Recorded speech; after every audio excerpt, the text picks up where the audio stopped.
السلام عليكم بنات، كي درتو؟ لاباس عليكم؟ اموركم هانيه؟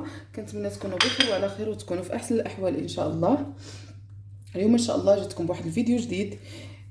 بواحد ما عرفتش دابا واش فاكهه ولا شنو. المهم انها مذكوره في القران، والتين والزيتون، فاكهه التين المجفف. وصفه سحريه الناس اللي مرضين اللي تيمرضوا بالكحه وهذا الوقت هذا ديال البرد، اولا اللي كتجيهم حساسيه كتكون فيهم الانرجي. يعني هذه وصفه سحريه 100%. الكرموس مفوره، كاين اللي كيفوروا بالثومه في وسط منه. انا فورته بوحديته، مسحته بواحد الزيت بعدا هو الاول وفورته، ومن بعد عاد نقيته حيت لواحد الرويصات تيكونوا هنايا قاصحين حيدتهم ليه. غادي ندير معاه عندي النص، غادي ندير معاه النافع وفليو، هذا الماكله في الليل، والثومه هذا الليل، يعني على حساب الناس ديال الحساسيه واللي تيكحوا في الليل بزاف. هذه وصفه تجربوها وغادي ترحموني عليها. يعني دائما كنديرها راجلي حيت راجلي عنده الحساسيه، وفي البرد غير كيبدا شويه ديال البرد كيبقى دائما الكحه. وعندي وحده غادي ندير طريقه اخرى بالزعتر وزيت العود، غادي نديرها هذيك ديال الفطور. النص هنا غادي نطحنو والنص غادي نقطعو. كنتمنى تبعوا الفيديو من الاول الى الاخر وتجربوا الوصفه وترحموني عليها ان شاء الله. بسم الله على بركه الله. غادي نهز شويه ديال الكرموس نديرو هنا، غادي نخدم يدي.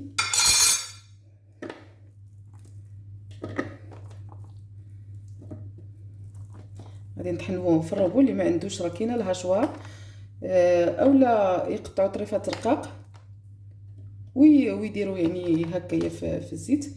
انا غاديش نزيد نعمر بركه. هنا حبيبات ديالي غادي نزيد معاها زيت العود، نقرب لكم هكا تقريبا غادي ندير نص كاس. بسم الله بسم الله على بركه الله.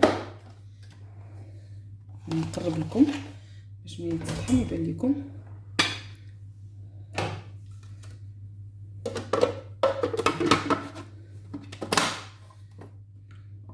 دابا غادي نطحن ونرجع معكم.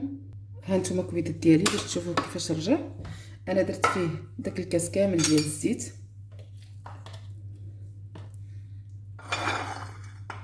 ها نتوما شفتوا كيرجع يعني بحال الكوفيتير.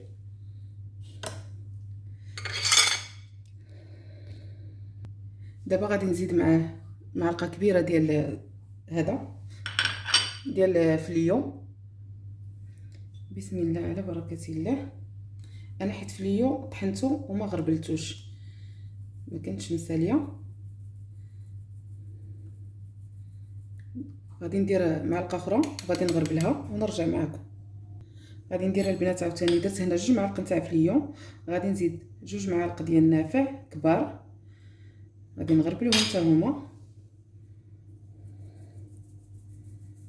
باش ما يجيش حرش لا على الوليدات ولا بالنسبه للانسان ما يجيفوش في حلقه.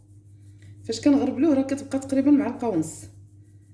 والثومه راني فورتها معاه، غادي نضيف الثومه حتى هي. هذه وصفه ديال الليل مع كويس ديال الحليب سخون بحب الرشاد.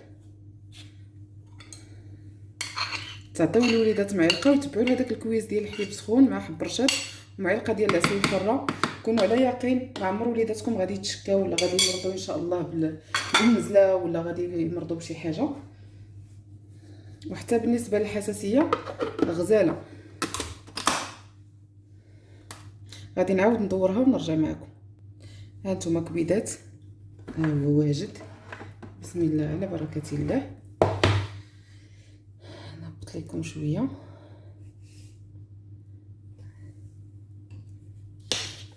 يربح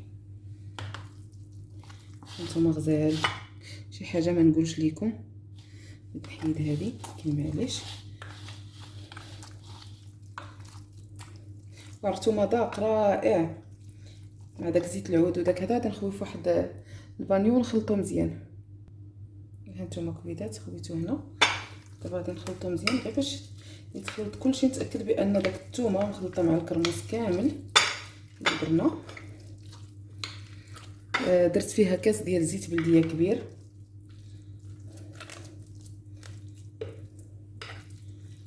2 معالق ديال النافع، 3 ديال الريوسه ديال الثومه هما مفورين ومعوسين، ربما ما نكونش ذكرتهم في الاول. ها انتم بحال الكوفيتير.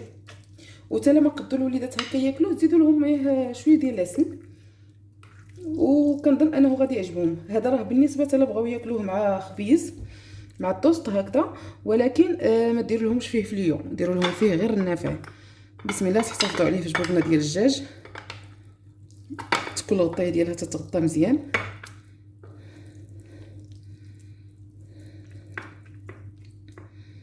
ها نتوما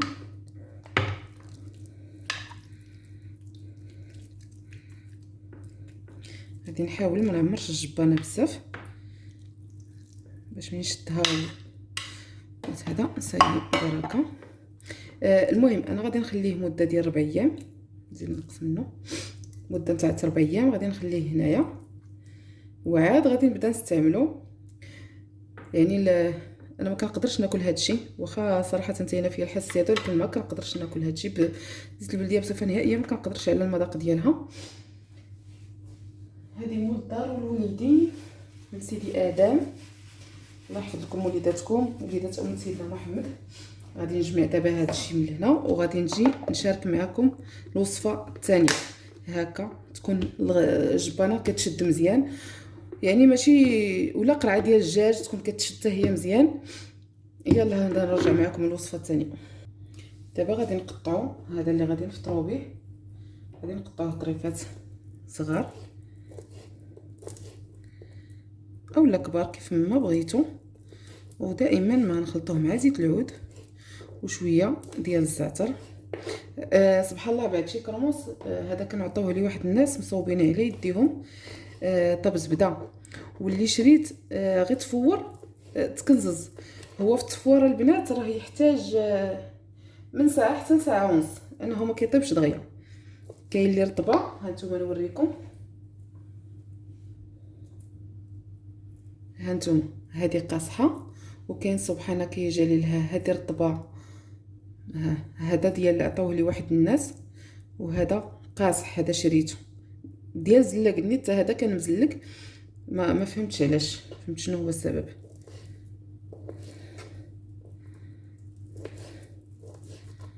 هانتوما غادي نستمر هكا ونرجع نكمل معكم باش ما يجيكمش لا فيديو طويل. هانتوما كبيدات انا رجعت، ها هو قطعته طريفات صغار كامل. دابا غادي نزيد عليه معلقه ديال الزعتر ولا 2 معالق صغار. هانتوما الزعتر منقياه وطحناه وغربلته على حساب داك العواد. هي الزعتر ما طحنتوش بزاف حيتاش هذا نتاع الفطور ان شاء الله. هذا ما فيهش الثومه ما فيهش النافع، هذا خاص بالفطور. بلاص ما غادي ديروا زبده ولا فرماج ولا هذا احسن حاجه. غادي نخوي عليه الزويته البلديه كاس ديال زيت العود، وتا هو غادي نخليه مده ديال 3 ايام راقد. ها نتوما تخلطوه بحال هكا، يعني ماشي شي حاجه صعيبه، شي حاجه زوينه وسهله. قسما بالله الا البارح مشيت نتقدى داك من المتاجر الكبرى، يعني بلا ما نحتاج نذكر السميات، لقيتو تيتباع قريعه بحال هذه واصله 100 درهم. قرعه بحال هكذا واصله 100 درهم. علاش علينا وحنا راه قادين نصوبوه لراسنا في الدار. ها نتوما هذا تحطوا لوليداتكم شويه اولا ليكم نتوما براسكم. يعني كيفطر الانسان تيفطر غادي يدير شي حاجه اللي هي صحيه واللي غادي تنفعو في صحته. عرفتوا باش دات انكم تصبحوها مع زيت العود والكرموس وعاوتاني في الليل تختموها بها، راه ما عمركم تشوفوا شي فيروسات في الذات ديالكم ولا شي حاجه خايبه. باقي دابا غادي نزيدكم كويس ديال الحليب مع حب رشاد اللي هو هذا، جبدتو لكم باش تشوفوه. كاين اللي ما يعرفوش، هذا ماشي الجنجلان، هذا حب رشاد، نتمنى يكون واضح. حب رشاد منقي، هو راه تيشبه الجنجلان. تشريوه وتنقيوه ضروري، تشريوه وتنقيوه وتحتفظوا به في قريعه. انا ما كيخطانيش من الدار، راه كيدار حتى العيالات النفسات. هنا درت معلقه ديال العسل، غادي نزيد عليها حليبه طيبه. بسم الله على بركه الله. ويعني يمكن لكم تزيدوا حتى شويه ديال القرفه في الحليب، لان تا القرفه صفونه اللي تيكون عيان بزاف تيدير شويه ديال القرفه. هانتوما الكويدات ديالي. بسم الله. درت معلقه ونص، نخلطوه مزيان.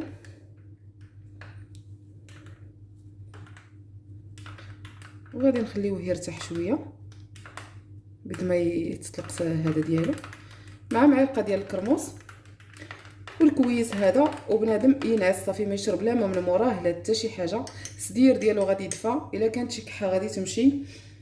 نتمنى الشفاء للجميع، نتمنى الوصفه تعجبكم.